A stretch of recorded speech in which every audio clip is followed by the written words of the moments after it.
कुशल है वो, कुशल प्रष्टा, कुशल श्रोता जो होता, प्रश्न करने वाला होता है, ये बात पूछता। तो सूत जी महाराज बड़े प्रसन्न हुए और वो कहते हैं, प्रीति सोन को चित्ते थे, हई तो वचमी विचारिये चे, सर्व सिद्धांत निष्पन्नम संसार भयनाशनम, भक्त्योगवर्धनम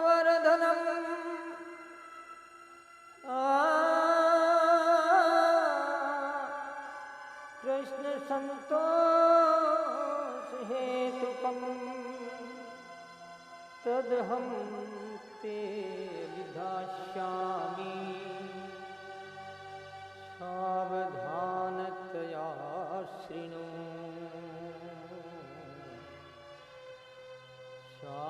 सावधानतया शृणु। बोलो राम। सूत जी महाराज सोनकादि ऋषियों से कह रहे हैं कि आपके मन में भगवत प्रीति है, कथा प्रीति है, और प्रत्येक प्राणी के हित के विषय में सोची है आपने, जो प्रश्न किया है आपने। तो मैं आपको सुनाता हूं कि सर्व सिद्धांत निष्पन्नम, एक सिद्धांत नहीं, सभी सिद्धांत, पति पत्नी, भाई भाई, बेटा बाप, एक दूसरे के साथ क्या व्यवहार होना चाहिए, क्या कर्तव्य होना चाहिए, क्या सिद्धांत होना चाहिए, सर्व सिद्धांत निष्पन्नम कहा है।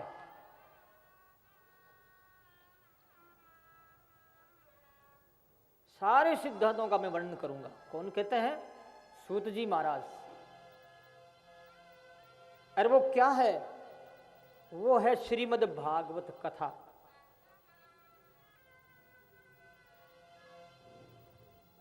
श्रीमद् भागवत शास्त्रम खलु कीरेण भाषितम, एतस्मादपरम किंचित मनशुद्ध्येन विद्यते, जन्म अंतरेद भविद पुण्यम तदा भागवतम लभेत।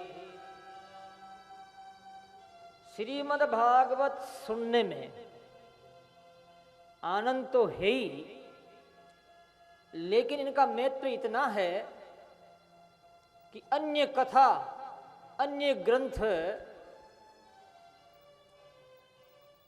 इनसे निम्न है, लेकिन इससे बड़ा तो नहीं कह सकते, बराबर भी नहीं है, ऐसा वो कहते हैं। करोड़ों जन्मों का पुण्य उदय होता तब भागवत कथा श्रवण करने को लिए मन में चिंतन होता है, विचार होता है, रुझान होता है, हमारे हृदय का प्रवाह कथा की ओर देने लगता।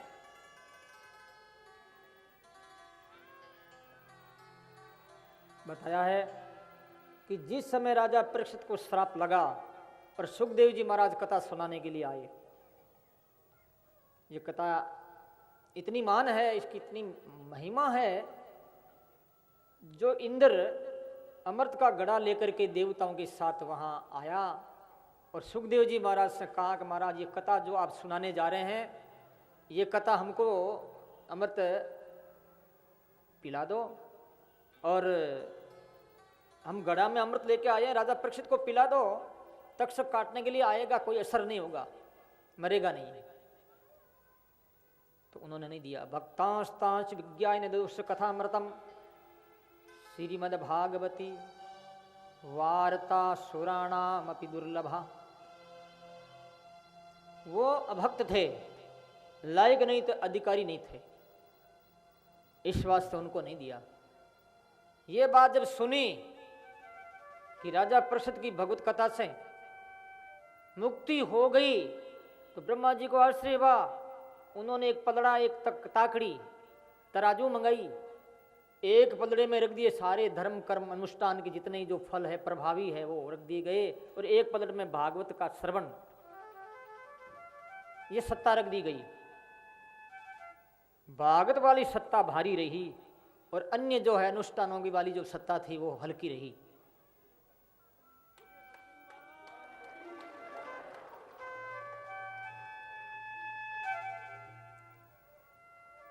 बड़े प्रसन्न हुए राजा परीक्षित ने जब ये सुना,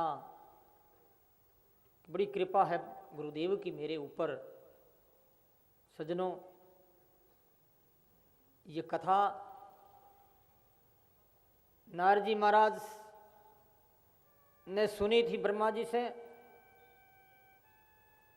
और सनकादियों से भी सुनी थी। सूत जी ने जब ये बात कही तो सोनकादि ऋषि पूछते हैं कि नारद जी तो एक जगह ठहरते ही नहीं, फिर कथा कैसे सुनी, किस जगह सुनी, क्योंकि वो तो बड़े चंचल हैं। तो बोले कि एक बार की बात है, नारद जी महाराज इस मृत्यु लोक में, जहाँ तीर्थ साधना स्थली तपोस्थली जिनका दुनिया में नाम है, ऐसे जगह पर पधारे, परिभ्रमण किया, लेकिन नारद जी को शांति नहीं मिली। तीर्थों में अटन करते हुए घूमते हुए जमुना के किनारे आए हैं। नारद जी महाराज सनकादियों से कह रहे हैं कि जमुना के किनारे मैंने एक आश्चर्य देखा। क्या देखा? कि एक तरुणी बहुत से स्त्रियों के में गिरी हुई, और वो रो रही है, स्त्रियां उनको समझा रही है। उनके पास में दो बूढ़े आदमी सोए हुए हैं। नारद जी को देख करके उठ खड़ी हुई, वो नमस्कार प्रणाम किया। भू भूषाधूषणम तिष्ठ मच्चिंतामपि नाशये, दर्शनम तव लोकस्य सर्वथा अगहरम परम। हे महात्मा, आप ठहरिए, आपके दर्शन से सारे पाप खत्म हो जाते हैं, दर्शन मात्र से। ऐसे संतों की महिमा है। तो महाराज ने कहा, नारद जी ने, कि देवी तू कौन है, तेरा क्या परिचय है, और ये औरतें और ये बूढ़े दो आदमी, इनका क्या परिचय? तब उसने कहा, मैं भक्ति हूं, और ये बूढ़े जो है ज्ञान विराग मेरे बेटे हैं, और बहुत जो स्त्रियां चारों तरफ है, ये गंगा जमुना गोदावरी इत्यादि नदियां हैं। मैं द्रविड़ देश तमिलनाडु में उत्पन्न हुई। उत्पन्ना द्रविड़ी साहम वृद्धिम कर्नाटके गता, कचित कचित महाराष्ट्रे गुर्जरी दृढ़ताम गता। द्रविड़ देश में उत्पन्न हुई, कर्नाटक में बढ़ी, महाराष्ट्र में थोड़ा थोड़ा मेरा विकास हुआ, गुजरात में जीर्ण शीर्ण हो गई। अब मैं जमुना के किनारे आई हूं तो थोड़ा सही मेरा तो ठीक हुआ है, लेकिन मेरे बेटे बूढ़े हो गए हैं, क्या करूं? अब मैं और कहीं जाना चाहती हूं, तो मेरे बेटे अच्छे हो, इनकी तकलीफ दूर हो। नारद जी महाराज ने आंख बंद करके देखा तो कली का प्रभाव चारों तरफ छाया हुआ था। तो बोले कि देवी, ये कलयुग की महिमा है, और कलयुग के कारण से ऐसा हुआ। लोग अत्याचार, अनाचार, नाना प्रकार के पापाचार में लगे हुए हैं। लोगों को धंधा की फुर्सत नहीं है, काम की धाम की, इतने डूबे हुए वासना में, उन्हें होश ही नहीं है कि मनुष्य हमें क्यों मिला है और हमें क्या करना चाहिए, हमारा असली हित क्या है। सोचने में वो असमर्थ है। ऐसी दशा में ये पाप छाया हुआ गया है। तो भक्ति कहती कली है महाराज। राजा परीक्षित ने कली को स्थान क्यों दिया? नारद जी कह रहे हैं कि कली को स्थान इसलिए दिया कि इसमें एक सारभूत गुण है। वो क्या है? यत् फलम नास्ति तपसान योगेन समाधिना तत्फलम सब लभते सम्यक कलो केशव कीर्तनात्। जो फल तपस्या से प्राप्त नहीं होता, योग से नहीं होता, समाधि से नहीं होता, वो फल सिर्फ भगवान नाम कीर्तन से हो जाता है। तपस्या करने की जरूरत नहीं। त्याग की भी जरूरत नहीं है। घर छोड़ करके जंगलों में जाकर के भूखे प्यासे मरने की कोई आवश्यकता नहीं है। घर में रहे तो योगी बन सकते हैं, महात्मा बन सकते हैं, महापुरुष बन सकते हैं। केवल कथा भागवत की सुनने मात्र से ही, कीर्तन करने से, नाम जप की बड़ी भारी महिमा। इसलिए भगवान नाम जप कीर्तन हरदम करते ही रहना चाहिए। कलो केशव कीर्तनाथ, कलयुग में कीर्तन की ही महिमा है।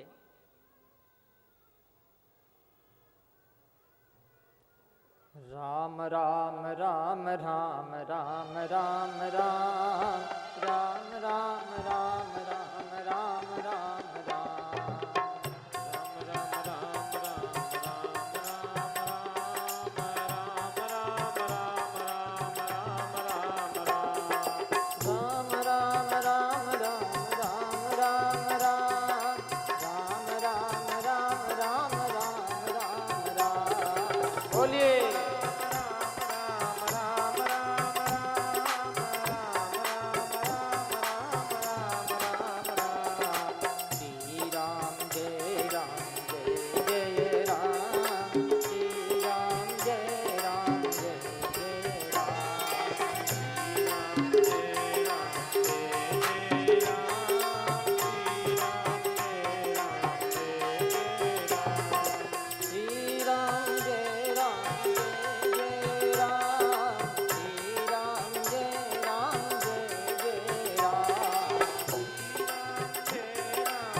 बोलिए राम, जोर से बोलिए राम। हाँ, ऐसे नारद जी महाराज कहते हैं, राजा परीक्षित ने कलयुग को स्थान इसी बात को लेकर के दिया कि इसमें अवगुण तो बहुत है, लेकिन कलयुग में एक गुण है। वो क्या है? भगवान नाम जाप से भला हो जाता है, कीर्तन करने मात्र से। इस वास्ते स्थान दे दिया। तो अब अपन क्यों चूकें? खूब जप करो, चलते फिरते उड़ते बैठते। नाम की कितनी महिमा शास्त्रों में भरी पड़ी है। ये बात नारद जी महाराज कह रहे हैं। और तीर्थों में क्या, ऐसे स्थानों में जहाँ आदरणीय स्थान है, वहाँ भी गतिविधियाँ गलत होने के कारण से विकृतियाँ पैदा हो गई, तो वो सार तत्व नष्ट हो गया। ये देवी क्यों चिंता करती है तू? वृथा खेद यसे एहो चिंता तुरा कथम। श्री कृष्ण चरणाम भोजम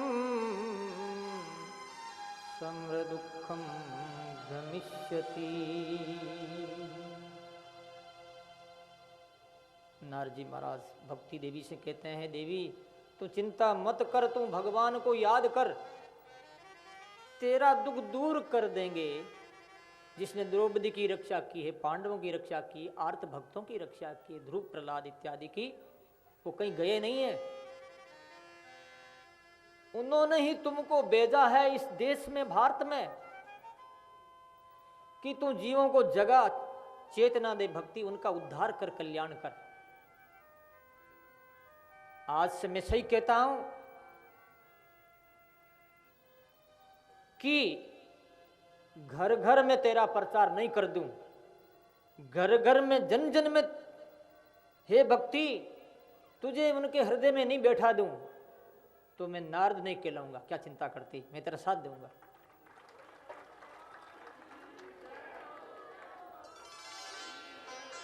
भक्ति बड़ी प्रश्न हो गई कि महाराज दूसरों के हृदय में बैठूंगी या नहीं बैठूंगी, लेकिन अब आज से आपके हृदय में तो मैं बैठ गई।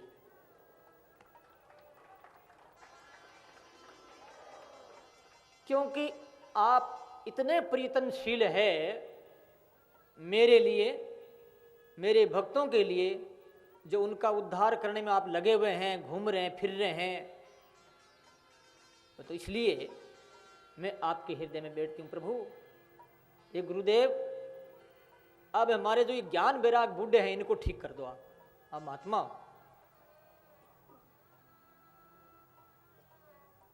तो नारद जी महाराज ज्ञान वैराग जो बूढ़े बेचारे सोए हुए हैं, भक्ति के बेटे हैं, फिर भी बूढ़े इसलिए कि ज्ञान वैराग का कोई ग्राहक नहीं है। किसको ज्ञान है, कौन ज्ञान की परवाह करता है। यदि ज्ञान को काम में लिया जाए तो मेरी समझ से इस प्रांगण में लोग मानते नहीं। ज्ञान है साधारण, उसका भी दुरुपयोग होता है। विज्ञान तो होने का सवाल ही नहीं। विज्ञान का मतलब ये नहीं है कोई इंस्ट्रूमेंट को लेकर के ये नहीं। विज्ञान का मतलब है भगवत ज्ञान, आध्यात्मिक ज्ञान, आत्मज्ञान, उसे विज्ञान कहते हैं संत भाषा में, संस्कृत भाषा में। तो ज्ञान को जगा रहे नारद जी, लेकिन फिर सो जाते हैं।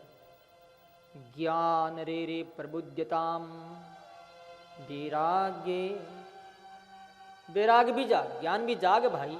थोड़ा सा मुंह ऊपर करते हैं, फिर नीचे करके सो जाते हैं। वेदों की श्रुतियां सुनाई, गीता का पाठ और भी अन्य कोई भी साधन सफल नहीं हो पाया। नारद जी दुखी होकर के निकल पड़े इस खोज में कि हे देवी तू अपनी जगह बैठ जा, मैं इनका कल्याण के लिए प्रयत्न करता। बहुत नारद जी दुखी हो गए। संत भी दुखी होते हैं, तो दूसरों के दुख को देख करके जो दुखी होता है कोई संत है, दूसरों के सुख को देख करके जो दुखी होते हैं वो असंत है। आजकल दूसरों के दुख को देख करके, दूसरों के सुख देख करके दुखी होते हैं। इनके सुख क्यों हुआ, इनका विकास क्यों हो रहा है। चाहिए भले वो आध्यात्मिक विकास है तो भी लोगों को दुख है, बड़ा क्लेश है, इसको कैसे गिराया जाए। लेकिन संत किसका नाम है, दूसरों को दुख को देख करके जिनका हृदय पिघल जाता है, द्रवित हो जाता है, उनके लिए उपाय करता है। उसको भी त्याग क्यों नहीं करना पड़े, प्राणों की आहुति भी देनी क्यों नहीं पड़े, लेकिन दूसरों का दुख दूर कैसे हो, ये यत्न करते हैं, यत्न करते हैं। उनका नाम है संत।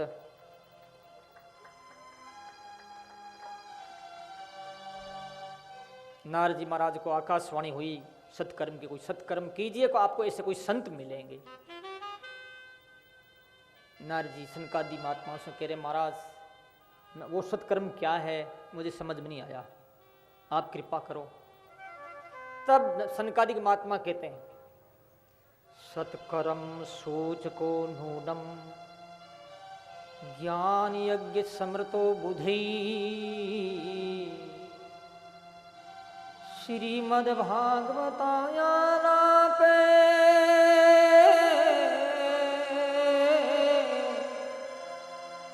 शतुगीत शुकादि भी। ये सत्कर्म है भागवत की कथा, इससे बड़ा कोई सत्कर्म नहीं है। सनकादिक महात्मा कहते, हे नारद जी आप चिंता मत करो।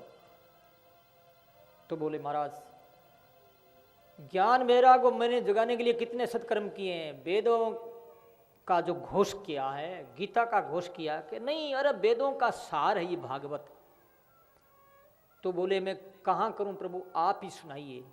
तो बोले गंगा का आनंद तट है, बड़ा पवित्र है, ऋषियों से सेवित है, वहाँ चलिए। तो गंगा के किनारे पधारे हैं नारद जी सनकादिक महात्माओं के सहित। सनकादिक महात्मा आसन पर बैठ जाते हैं, नारद जी महाराज सामने बैठ जाते हैं मुख्य रूप से श्रोता रूप में। लोगों को पता लगता है भृगु जी, व्यास जी, मेधातिथि, बीतिहोत्र, छायारूपी सुख सब दौड़ने लगे कि ऐसे संत है सनकादिक महात्मा जिनके मुख से कथा एक साधारण व्यक्ति से भी सुनते हैं, एक कथा सुनते हैं पहुंचे वे महान पुरुष हैं। जैसा कि पहले श्रद्धेय श्री सत्यानंद जी महाराज साहब ने कहा था कि एक कथा सुनते हैं साधारण व्यक्ति से, एक सुनते श्रोत्रिय ब्रह्मनिष्ठ महापुरुष के मुख से। उस कथा में बड़ा आनंद है, वो तोप सही है, उसमें कारतूस है। गोली की जो आवाज, बंदूक की आवाज है ना, गोली जाती है, कारतूस जाती है, तब तो ठीक मार करेगी वो। और केवल सोरा है उसमें, गोली नहीं, कारतूस नहीं है, तो आवाज तो आएगी, फुट, कुछ नहीं होगा उससे। तो सनकादिक महात्मा जो श्रोत्रिय ब्रह्मनिष्ठ महापुरुष है, वो कथा के करने वाले वक्ता रूप में कृपा की है। ऐसा सुन करके इतना कोलाहल मच गया, जो कि आप भाई बहन माताओं आप बैठे हैं सूर्य नगरी में, जिसमें गोकुल धाम गांधी मैदान कितना पवित्र, कितनी कथाएं यहाँ हो चुकी, जो आपका भी ऐसे कोलाहल होना चाहिए। इतना कोलाहल हो गया, 3 लोग चौदह भवन में आवाज गई, देवता लोग, ऋषि लोग, शंकर भगवान, ब्रह्मा इत्यादि सब कथा सुनने के लिए आ गए। वो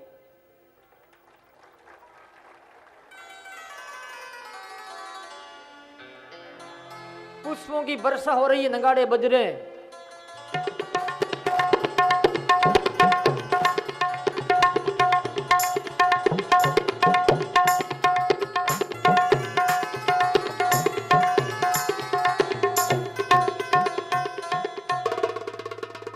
कितने लोग आ रहे हैं, नदियां, सरिताएं, और हमारे मानव जाति के जो आदि संस्कृति के स्रोत हैं वेद भी मानव का रूप धारण करके कथा सुनने के लिए बैठ गए।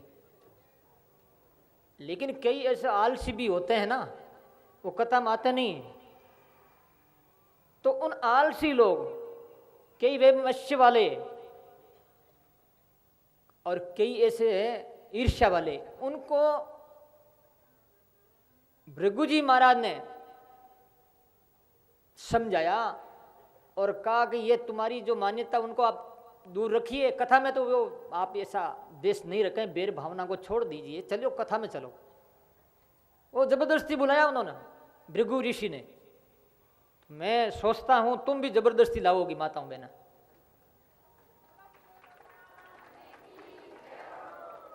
जबरदस्ती भी होनी चाहिए, किस काम में?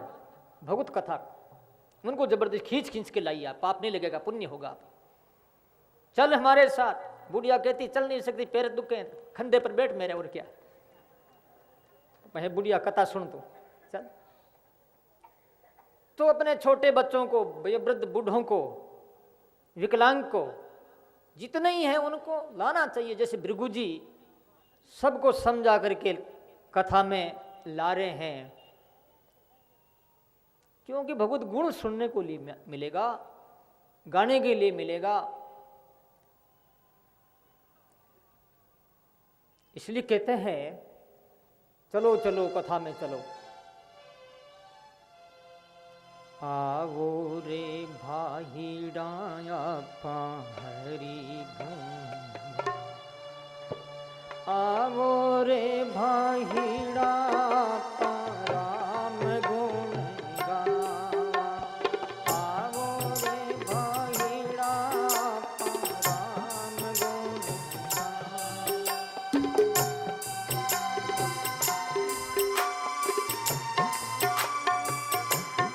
आपा तीरे जावा, आपा राम गुण गावा, आवो रे भाईड़ा आपा राम गुण गावा, आवो रे भाईड़ा आपा राम गुण गावा।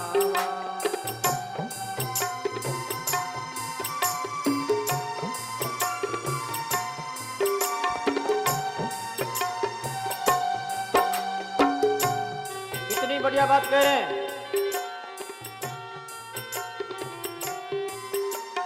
हाँ, भाई बंधु रूपे भाई रूपे जग सारो, भाई बंधु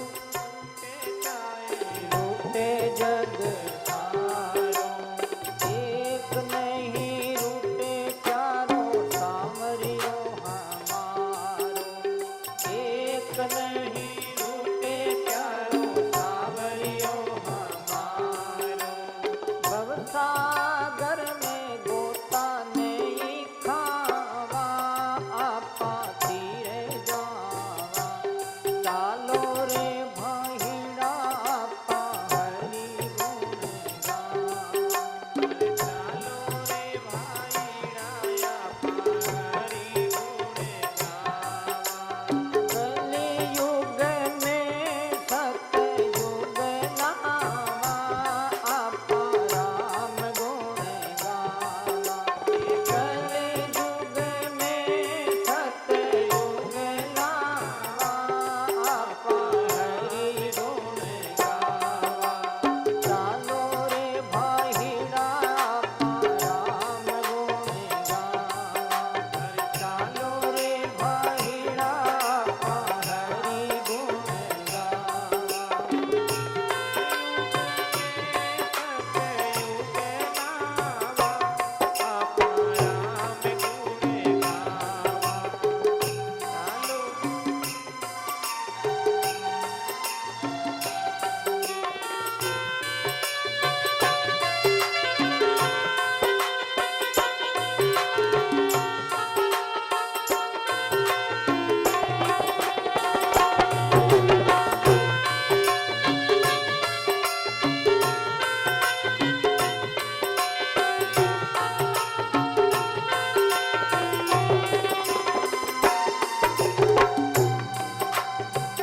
क्या कह रहे हैं कवि कि अकेले मत आना, साथ में भी लेके आना अड़ोसी पड़ोसियों को भी, चाहे वो बेरी भी क्यों नहीं हो। जब कथा होती तो बेर को छोड़ दीजिए और उनको मित्रवत व्यवहार करते हुए प्यार से लाइए। अकेला नहीं, उनको भी लाना चाहिए। अरे हमारे ऋषि भृगु जी ने कहा ना, आड़ोसी पड़ोसी संग लेता चालो जी, आड़ोसी पड़ोसी संग लेता चालो जी, देरी हो तो बने गले से लगा लो जी,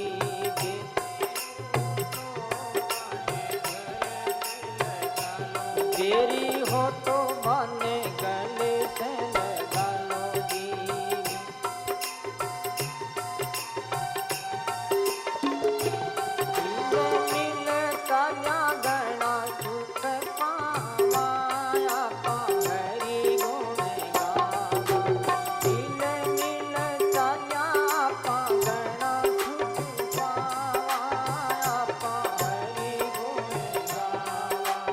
चालो रे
प्रत्येक प्राणी के सामने आता है, उससे हटना नहीं, डर भयभीत मत होना, सूरवीर बनना है। वो क्या है?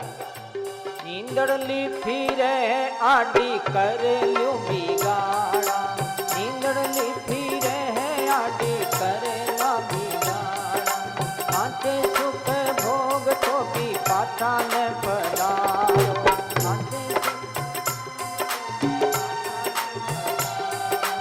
आते सुख भोग तो भी पाता न पधारो,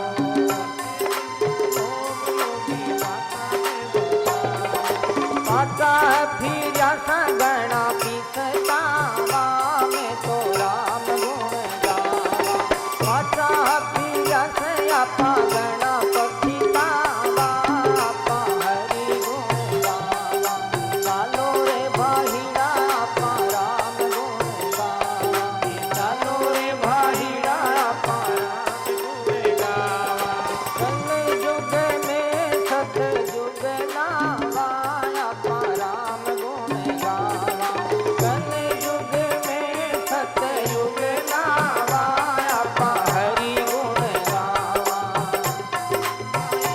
आपा राम गुण गावा, कल युग में सत युग नावा आपा राम गुण गावा, आलो रे भाईड़ा आपा हरि गुण गावा।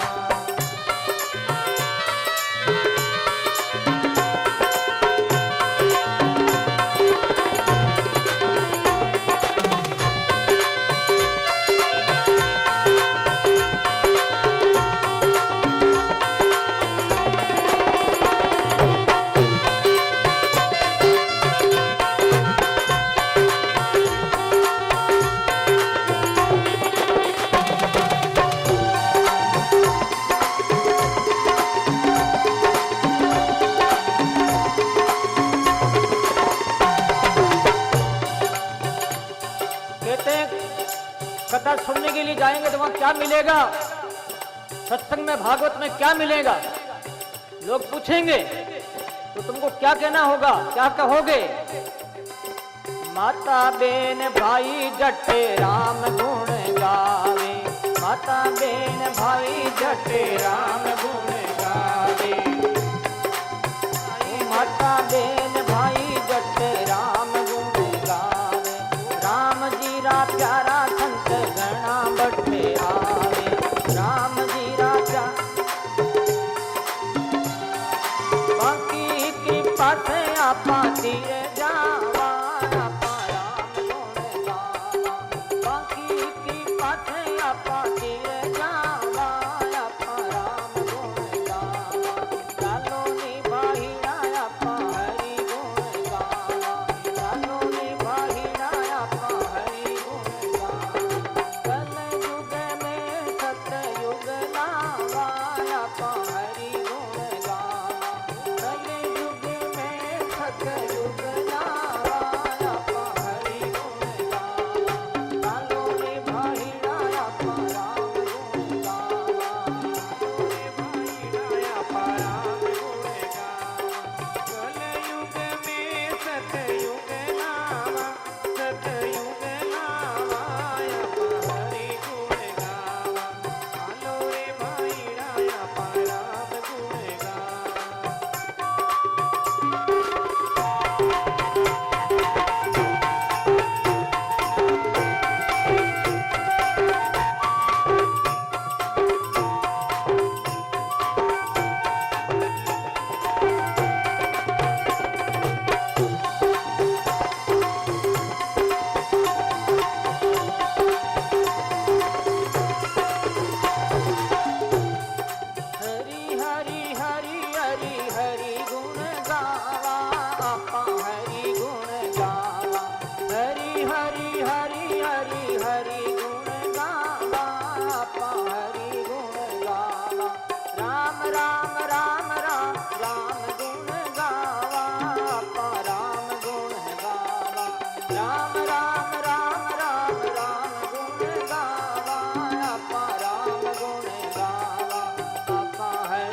हमारे भारत के ऋषियों की सीख है, ये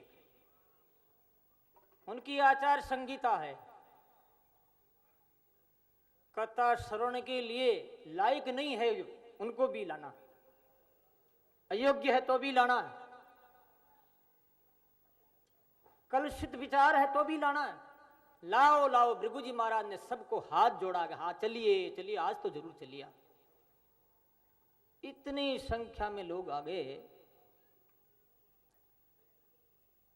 व्यास जी महाराज कहते हैं उनकी गणित नहीं हो सकती, इतने लोग आए थे। सनकादिक महात्मा कथा सुना रहे हैं और सुनाते वो क्या कहते हैं, श्रूयता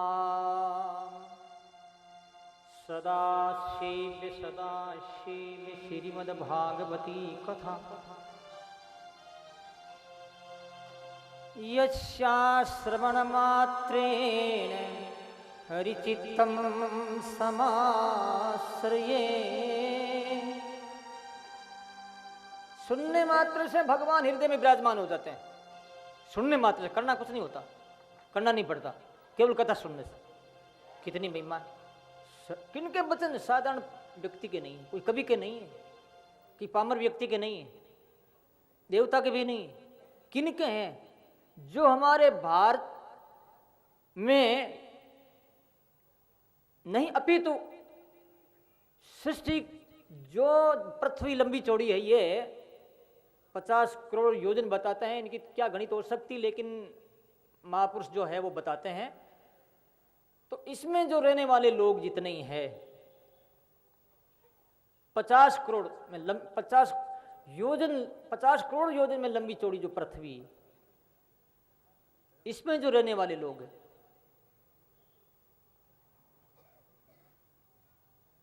कैसे भी हो उन सबको लाना है, सबका हित हो, ये भृगु जी की इच्छा है। श्रूयताम श्रूयताम सदा सेव्या श्रीमद्भागवत। जैसे सुनने मात्र से भी भगवान, चाहे कैसा भी पामर व्यक्ति है, अयोग्य है, सुनने से उसका अंतकरण पवित्र हो जाता है, उसका भला हो जाता है। ये बात सुखदेव जी महाराज कहते हैं। अश्वमेध शेषराणी वाजपेयी शतानी च सूक्ष्म शास्त्र कथायाश्च कलाम नाहरंती षोडशीम। हजारों अश्वमेध यज्ञ, सैकड़ों वाजपेयी यज्ञ, 1/16 यदि है तो भी भागवत के बराबर नहीं।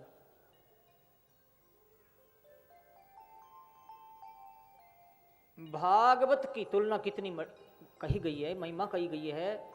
भागवत की महिमा का हम 1/16 अंश भी उन दोनों को मिलाने राज सुयज्ञ अश्वमेध यज्ञ, आज अश्वमेध यज्ञ कर ले, यह संभव बात है, बहुत मुश्किल है। कितना पैसा चाहिए, फिर जानकार विद्वान हो, वैदिक विद्वान, मंत्रों को जानने वाला, दृष्टा हो, दृष्टार, नहीं तो गड़बड़ी हो सकती। अश्वमेध यज्ञ हुआ था हैदराबाद में, करवाया था। एक सेठ रो रहा था, मेरा कोई प्रोग्राम था वहां, नागौर का था, महेश्वरी नाम नहीं जानता मैं। उसने कहा अश्वमेध यज्ञ का मेरा भाई जो है अध्यक्ष था। अब उसके मन में कैसा क्यों पता नहीं, चिंतन है उसका, तो उसको मरना पड़ा। मैं क्यों क्या हो गया, उसमें कोई त्रुटि हो गई होगी इसलिए मेरा भाई मर गया। अश्वमेध यज्ञ मंत्रों में थोड़ी बहुत भी त्रुटि हो जाती है ना, तो इसमें दूरगामी परिणाम मिलता है, गलत फल मिलता है।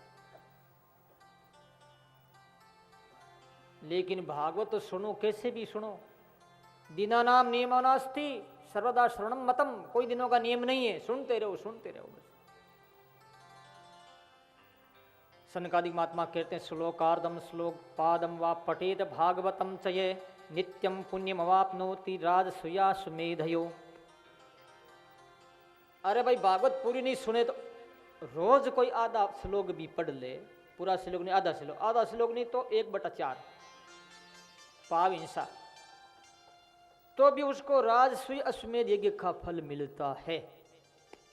विचार करो।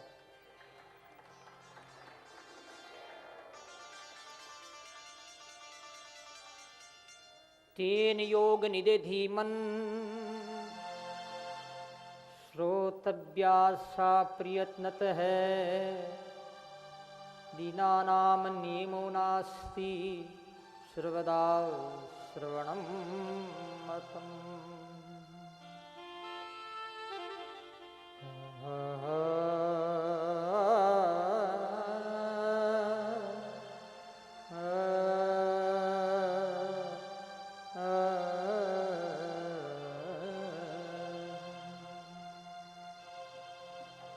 दीनानाम नियमो नास्ति नास्ति सर्वदा श्रवणं मतम्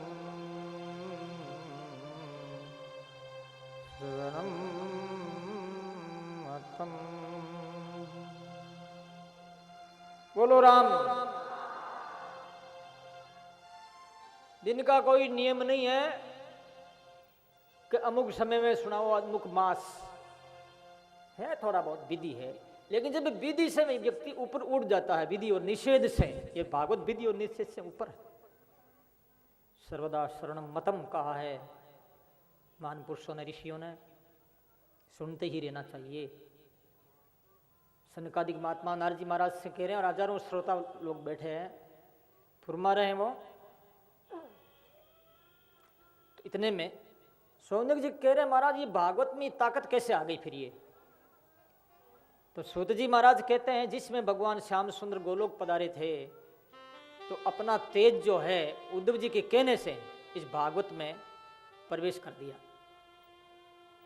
इसलिए भागवत क्या भगवान स्वयं कृष्ण है, इस बात की अनुभूति हमने कई बार की है, एक बार नहीं, और लोगों ने भी की है, सुनने वालों ने मुझे आके बताते हैं। एक सेठ ने भागवत करवाई थी नागौर में, महाराज का प्रसंग में उन्होंने एक अलौकिक चमत्कारी घटना देखी। क्या? वो बोले थे कि या नारद जी बैठे हुए थे और नारद जी के पीताम्बर पहना हुआ था, नहीं कृष्ण भगवान बैठे थे सॉरी, और पीताम्बर पहना हुआ था जिसपे नाम लिखा हुआ था नारद मुनि। भगवान कृष्ण यहाँ बैठे थे और पीताम्बर पहने हुए थे और पीताम्बर के ऊपर नाम लिखा हुआ था नारद मुनि। उसने मेरे को बताया था, बहुत रोया, वो रोता ही रहा, जब पूरी भागवत नहीं हुई तब तक रोता ही रहा, रोता रहा वो। ऐसे कई प्रसंग है, मैं कह नहीं सकता समय अभाव के कारण। तन मन से लग जावे इसमें तो परमात्मा जितने दयालु और सर्वज्ञता जो भगवान में है और किसी में नहीं है, वो यहीं प्रकट हो सकते हैं। वो सब देख रहे हैं।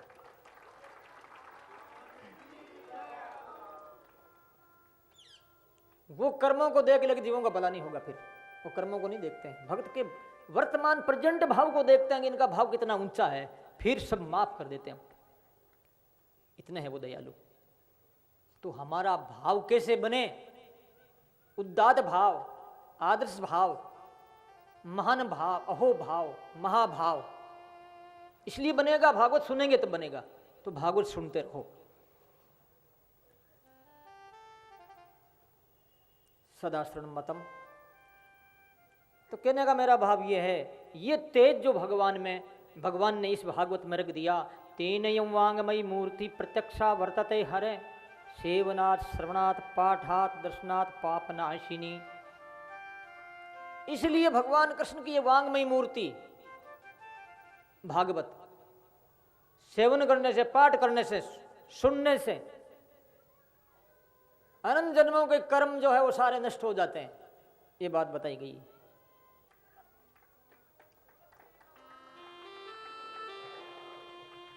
इसलिए आपको ये यत्न करना है, जैसे भृगु जी लाए थे उसी प्रकार से आपको ये रवैया अपनाना है। लोगों को कहना है, यद्यपि प्रचार प्रसार है फिर भी अपने संपर्क में जो है उनको भृगु जी की तरह कहना चाहिए। तो एक व्यक्ति इस प्रकार से इस सद्भाव के साथ व्यक्तियों से जुड़ता है, भागवत से जोड़ता है, तो कितना पुण्य होता, कोई पार ही नहीं। ये बताइए, भागवत की कथा से ज्ञान भक्ति वैराग जवान हो गए, भक्ति सुतो तो प्रेमई की रूपा से सा विरासित। एकदम वो प्रकट हो, सब लोग नाचने लगे। नारद जी महाराज बड़े प्रसन्न, फूलों की वर्षा हुई कि ज्ञान वैराग जवान हो गए। उस समय में भगवान भी प्रकट हो गए भक्तों के हृदय में और बाहर भी।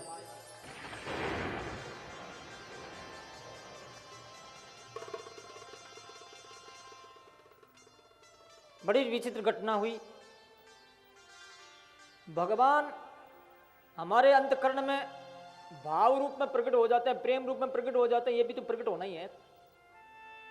जो हमारा रुझान संसारिकता और विषयों में, वासनाओं में था, अब हमारा जो प्रवाह है जीवन का भगवत भक्ति की और श्रवण की ओर हो जाए, ये भगवान का प्रकट होना ही तो है। और क्या है, इसे प्रकट होना कहते हैं।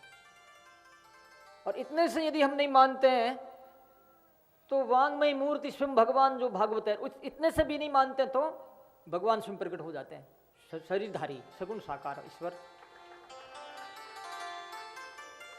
वो हमारी रुचि पर है। प्यारे भाई माता और बहनों, सनकादिक महात्मा से पूछते हैं नारद जी महाराज, तो क्या ऐसा कोई उदाहरण है, कहाँ है? तो सनकादिक महात्मा ने कहा, तुंगभद्रा नदी के किनारे आत्मदेव नाम करके एक ब्राह्मण रहता था। उनकी पत्नी का नाम धुंधली था। आत्मदेव ब्राह्मण बड़ा अच्छा था, सज्जन था, लेकिन धुंधली ऐसी थी देत भाव वाली और पति के प्रति वफादार जो होना चाहिए ऐसी वो नहीं थी। कुछ काल समय उनके साथ गुजारा। एक दिन उनको मन में ऐसा बैराग हुआ। बैरागी होता कोई चीज़ नहीं मिलने से,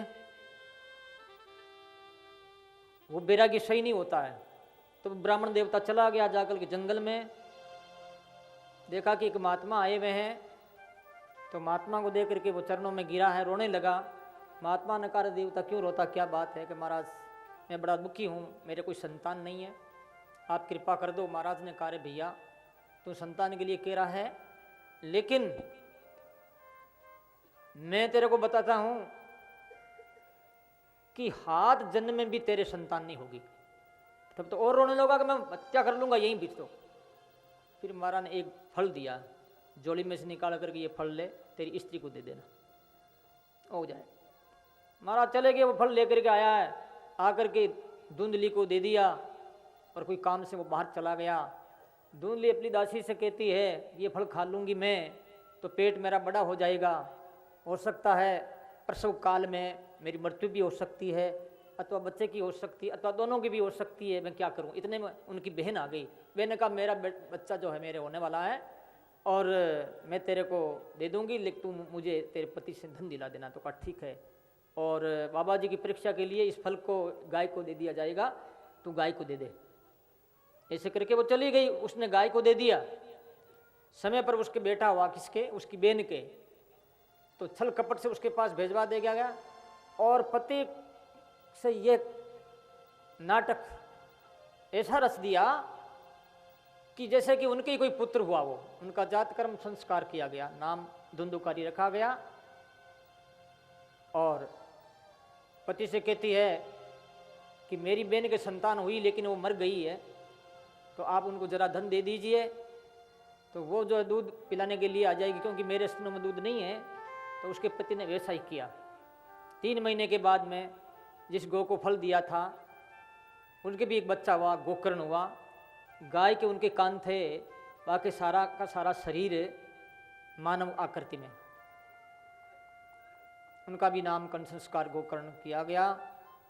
और धुंधुकारी बड़ा ही बदमाश था, अत्याचारी अधर्म का संकल्प लेकर के गलत काम करता था।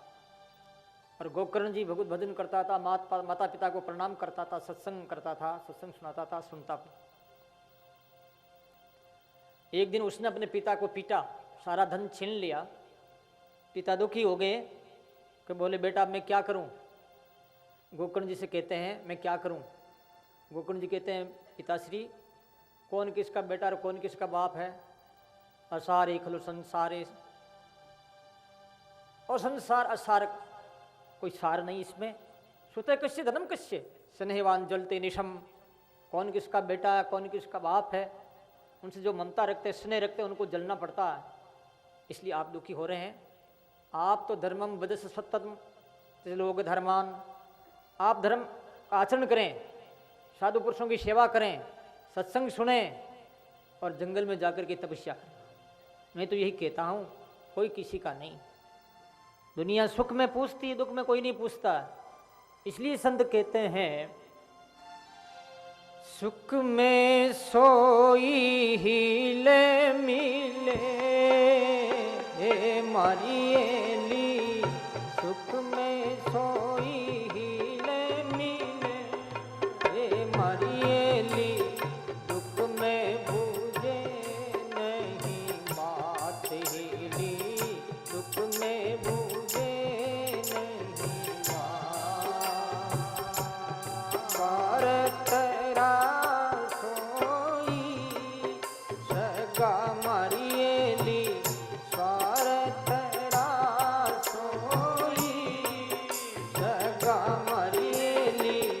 अंत चले नहीं साथी, अंत चले नहीं साथ।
गोकर्ण जी महाराज पिता श्री से कह रहे हैं, पिताजी कोई किसी का नहीं, आठे मिली आठे बिछड़े, ए बेटा बेटी